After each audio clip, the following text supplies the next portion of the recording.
ఉన్నారు కవిత కావచ్చు, కేసీఆర్ కావచ్చు, హరీష్ రావు కావచ్చు, కేటీఆర్ కావచ్చు. ఈ దుర్మార్గులు నన్ను గుర్తొచ్చిన ప్రతిసారి నాలో నాకు మంటలు కలిగినాయి. అందుకే వీళ్ళు చేసేది పాలిటిక్స్. చూడ పాలిటిక్స్ ఫామ్ హౌస్. అరే ప్రజల్లో వెళ్ళి పరిపాలన చేయండి అంటే వీళ్ళు ఎక్కడ ఫామ్ హౌస్ నుండి పరిపాలన చేస్తారు. ఇది ఎంత చెప్పండి, ఏ చెప్పు తీసి కొడితే వీళ్ళకి బుద్ధి అవుతుంది చెప్పండి.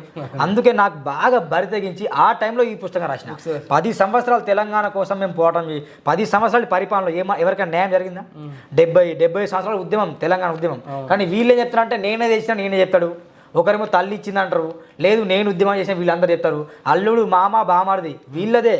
అదైనా పాలిటిక్స్ మొత్తం ఫామ్ హౌస్కే రన్ చేస్తారు తప్ప వీళ్ళకి రాజకీయాలు తెలియదని బాగా కడుపు మండింది అప్పుడు. అందుకే ఈ కడుపు మండి నేను కూడా బయటకు వచ్చా. ఒక పుస్తకం రాయలే, పాలిటిక్స్ కాదురాబాయ్ పొలిటిక్స్ అని రాశాను. ఓకే, ఈ పుస్తకం లోపలికి ఎందుకు వెళ్దాం అంటే మేము తెలంగాణ ఉద్యమం ఉన్నప్పుడు ఉన్నావు. అవును ఉన్నాను. మీకు ఎంత వీలు ఉంటే అంత చేసాము. తర్వాత ఈ 10 ఏళ్ళల్లో అసలు జీవితాలు మారిపోతాయి అనుకున్నాం. అవునవును.